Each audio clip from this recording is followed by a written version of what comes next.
दोस्तों, ये गाय खेत में दिन भर फरसा लेकर खनती है और अमरूद का खेती करती है और उसमें पानी डालती है। धीरे धीरे अमरूद के पेड़ बड़े होते चले जाते हैं। तभी एक दिन एक बड़ा मुर्गा बगीचे में आ जाता है और सारे अमरूद को तोड़ के बर्बाद करने लगता है। गाय यह देखती है और मुर्गे के पास आती है।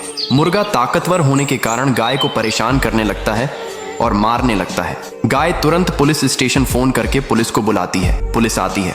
गाय रोते हुए पुलिस को सारी बात बताती है। पुलिस वाले गाय की बात मान लेते हैं और मुर्गे को हथकड़ी पहनाकर जेल ले जाते हैं। फिर भी गाय रोने लगती है क्योंकि लाइक सब्सक्राइब किसी ने नहीं किया।